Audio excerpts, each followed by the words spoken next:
Friday, 6 o'clock in the morning, Polish-Belarussian border. Despite the fact that it is a closely guarded barrier, dozens of migrants attempt to cross it. Moments later, border guards appear and thwart the attempt to break into the territory of Poland.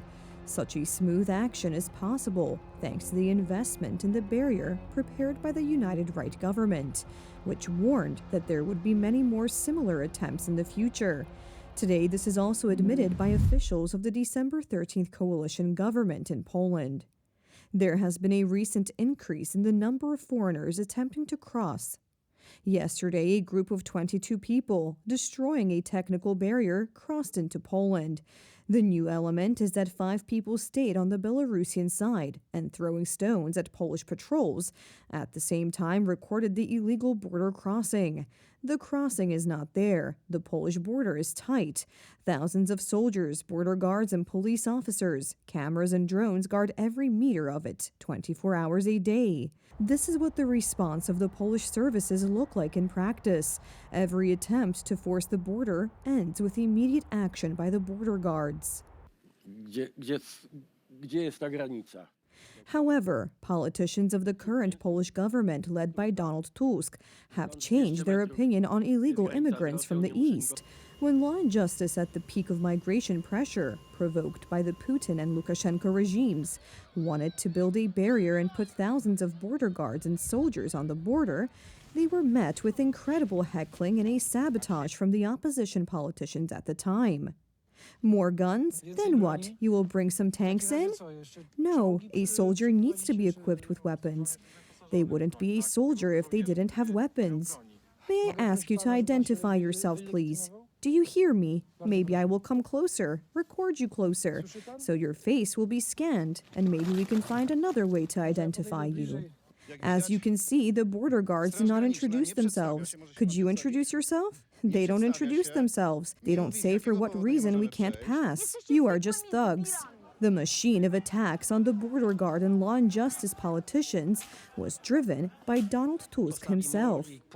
They will put up a wall and a fence and another wall, and best yet, to connect it to electricity. There was also a question about the wall. I never said the wall would not be built.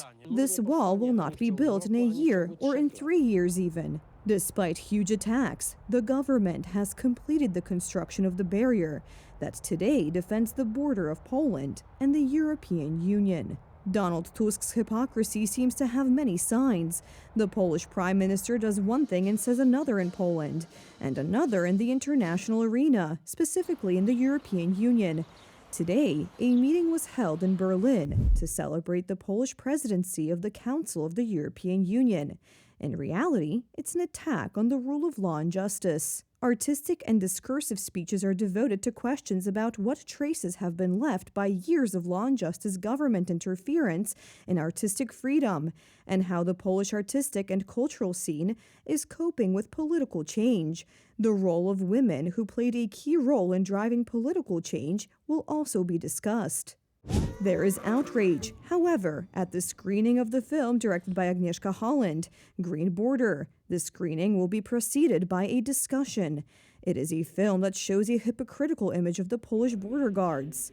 A film protested against by politicians of the United Right and defended by politicians of the current government, who are so eager today to talk about the heroism of uniformed officers. Soldiers and border guards are shown as bloody torturers of illegal migrants. The production was applauded by, among others, civic platform politicians, who today thank them for defending the borders. An apology has never been made by any of the politicians who previously attacked the border guards, who were fulfilling their duties and defending Poland's border.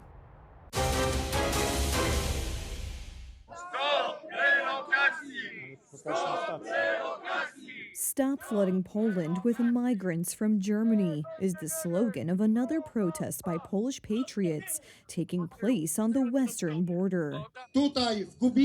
Here in Gubin, just like in earlier towns in Słubice and Zgorzelec, here an act of lawlessness is being carried out by Germany, which is imposing illegal migrants on Poles, pushing them into Poland, destabilizing the Polish state, exposing us all to the loss of security and peace.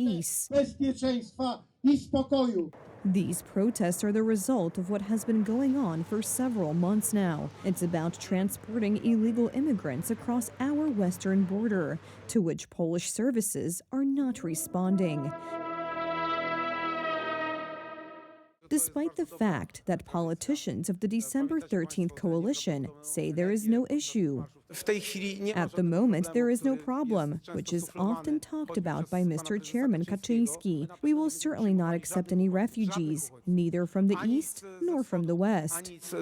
But there is a problem, says Trzaskowski's counter-candidate. Karol Nawrocki wants to create an office to send back migrants who came to Poland with the approval of the current government. We are threatened by illegal immigrants who flood us from the west. The situation is diagnosed. We know what needs to be done. The Polish western border needs to be closed. And why isn't Donald Tusk's government doing that? Here, opposition politicians rush to answer. The Polish government has adopted this decision. Only as usual, unfortunately, the hypocrisy at a time when there is an election campaign, the hypocrisy of Donald Tusk's government, of the December 13th coalition, causes this to not be discussed at all. Hence the grassroots initiative of Polish patriots who gather in towns near the border with Germany, expressing their opposition, because in their view, it's not too late. This symbolic border between Poland and Germany, not only the physical one, but the symbolic one, must be defended. That is, if they want to have migrants, let them have them. We Polish people want to be free, happy and safe. This is not the first, but also not the last demonstration in defense of Poland against illegal migrants smuggled across the western border.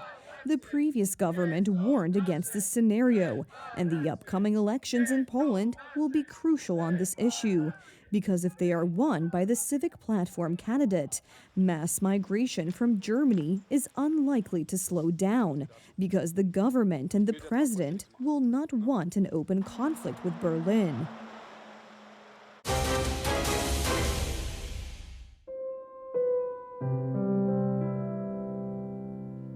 Just yesterday, this place was filled with joy, smiles, and carefree play of children, but they were the ones targeted by Russian barbarians. Today, there is pain here. There are tears of despair.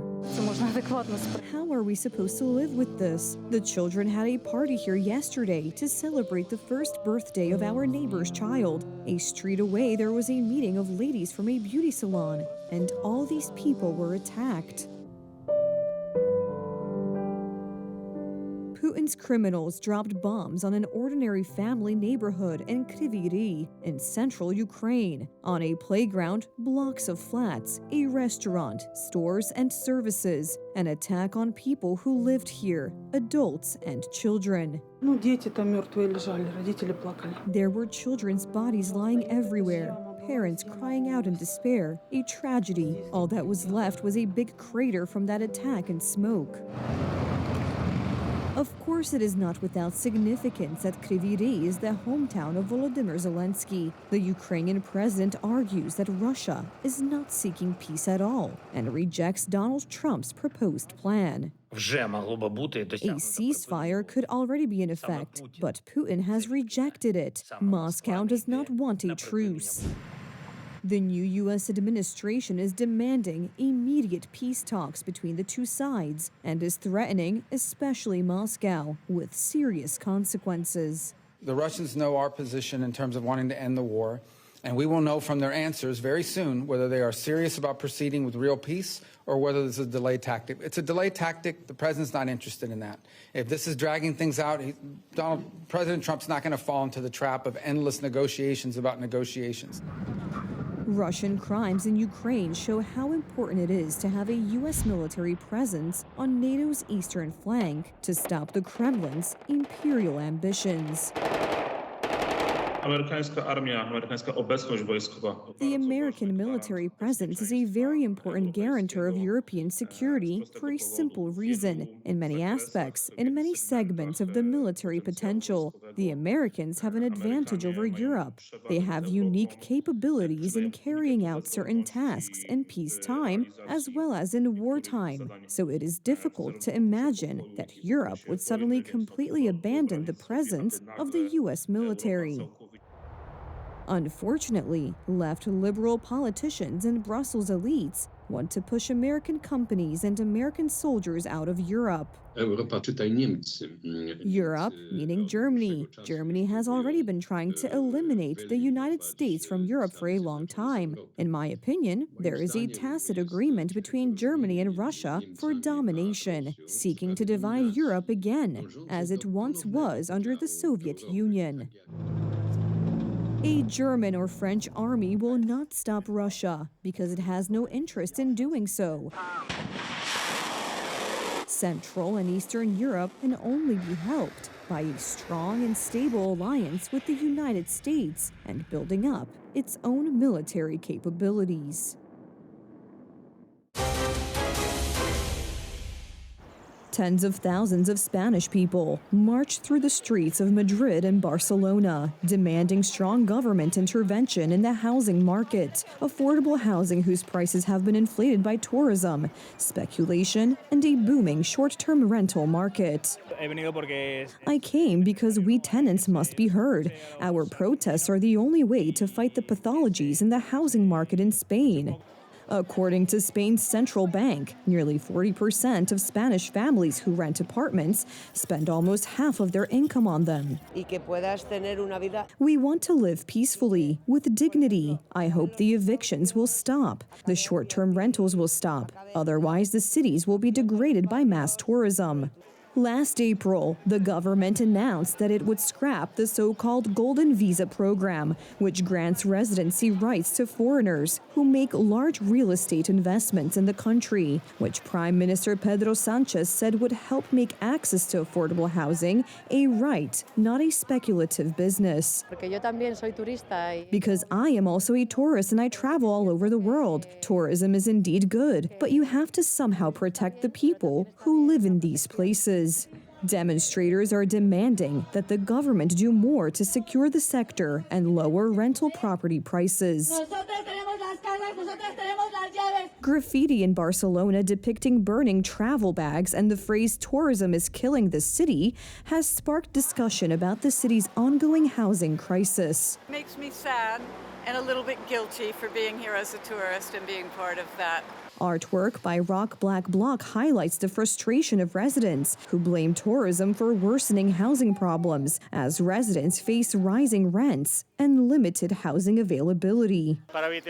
The culprits are not the tourists, but speculators, landlords of hundreds, thousands of apartments who are taking over more and more and doing what they want. If we ban tourist rentals, people will come anyway, but they will go to a hotel and that's it. There is no problem. I think that's the way it should be. Barcelona authorities plan to ban vacation rentals by 2028 in an effort to curb rising housing costs. We have a crisis, and it's serious. All rental apartments are becoming tourist apartments, and that's a problem because then only millionaires can afford the rent. The problems of the Spanish real estate market are further complicated by illegal migrants. Spain's current law allows migrants to stay in an apartment even if they have entered it illegally. So-called ocupas are eager to take advantage of this, and their eviction cases drag on for months. During this time, Spanish residents pay the bills for the apartments in which the so-called occupants are staying. The law changed in Spain just this week. Now illegal eviction cases are to be processed by the court in 15 days.